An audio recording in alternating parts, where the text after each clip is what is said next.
नमस्कार, आर-पी किचनमध्ये आपलं स्वागत आहे. तर आज मी साधी सिंपल अशी भाजी बनवणार आहे. जर घरात भाजीला काहीच नसेल, तर ह्या पद्धतीनं भाजी बनवू शकता.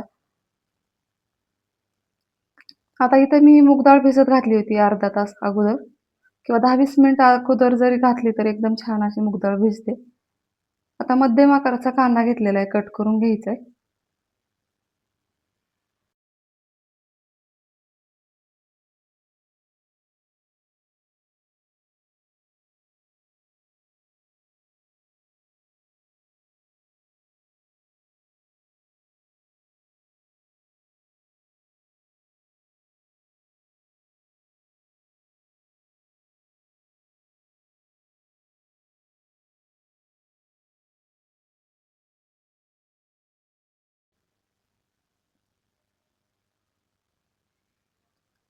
आता इथं कांदा कट करून घेतलेला आहे आणि याच्यामध्ये जर तुमच्याकडे हिरवं टोमॅटो असेल, तर टाकलं तर आणखीन छान भाजी लागते.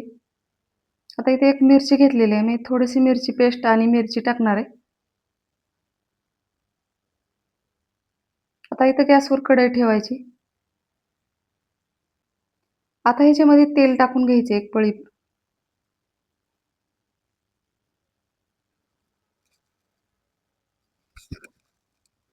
आता इथं जिरे, मोहरी टाकून घ्यायचे. आता ह्याच्यात जिरे, मोहरी तडतडल्यावर ह्याच्यामध्ये लगेच कांदा टाकून घ्यायचे.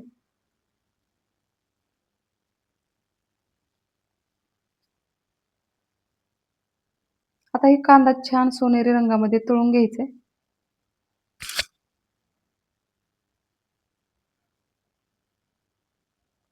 चवीनुसार मीठ टाकायचे आणि कट केलेली मिरची ह्याच्यात टाकून घ्यायची या कांद्यामध्ये.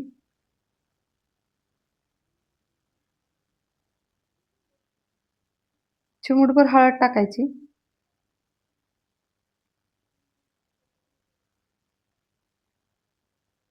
आता यातच मिरची टाकून घेतलेली आहे. आता छान अशी मिरची तळून घ्यायची. आता कांदा मिरची तळलेली आहे. आता ह्याच्यात हिरवी मिरचीची पेस्ट टाकलेली आहे.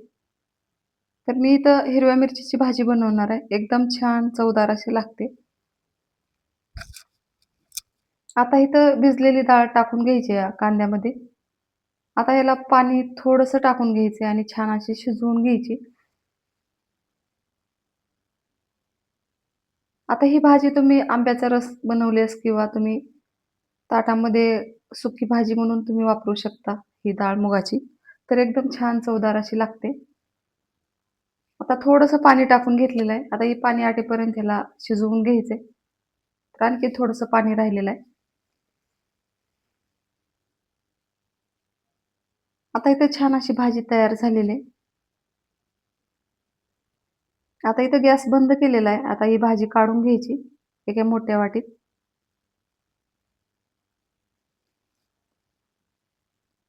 माझ्या चॅनलला सबस्क्राईब करा. धन्यवाद.